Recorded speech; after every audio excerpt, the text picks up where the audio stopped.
The Africa Foresight, a 2019 study conducted by the Brookings Institution, a Washington, D.C.-based non-profit organization devoted to independent research and policy solutions, says that governance and leadership should be the priority for Africa in 2019. Brahima Kuruble, a senior fellow at the Brookings, explains.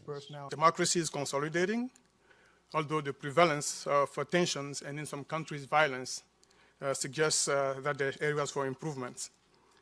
And the demographic tidal wave looms closer, but job creation has not been able to keep up. And despite continued progress on governance, more efforts are needed to eradicate corruption, and very importantly, to elevate the voice and representation of young people and women in decision-making. Building governance and democratic institutions remains an uphill battle for most African nations.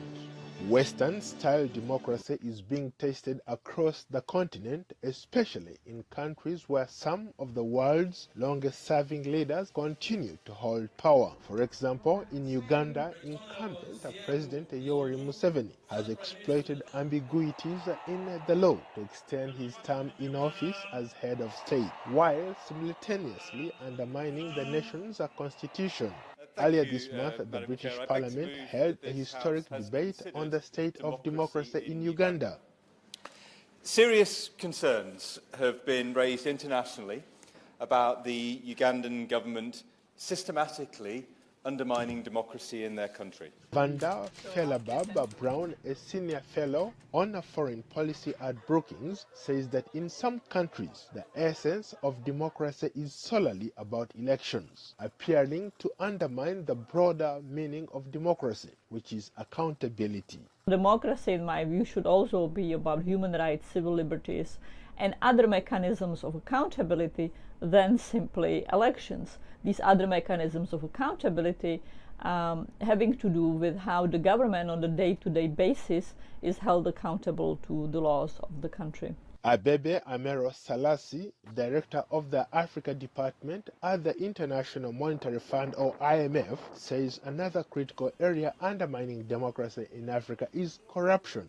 Lack of transparency often in how transactions take place, the weakness of institutions, and importantly also the impunity, as she calls it, or lack of accountability when corrupt incidents are found. So particularly the transparency side is something which we work on a great deal, and I think that's one of the ways in which we can help. Linda Thomas Greenfield, a former U.S. Assistant Secretary of State for African Affairs, now a senior counselor at the Albright Stonebridge Group, says leadership is essential for Africa's economic development. Can't stress enough the transformative effects of good leadership that is focused on delivering for the common man and doing what is right, irrespective of the political cost. And we're seeing some changes take place on the continent of Africa. We're seeing new leaders begin to step up to the forefront that we hadn't even thought of before. And Ethiopia comes to mind for me, and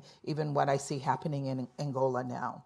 Perhaps upcoming elections in Nigeria and South Africa offer a ray of hope to strengthen democracy and governance in two of Africa's biggest economies. Paul Ndiho, VOA News, Washington.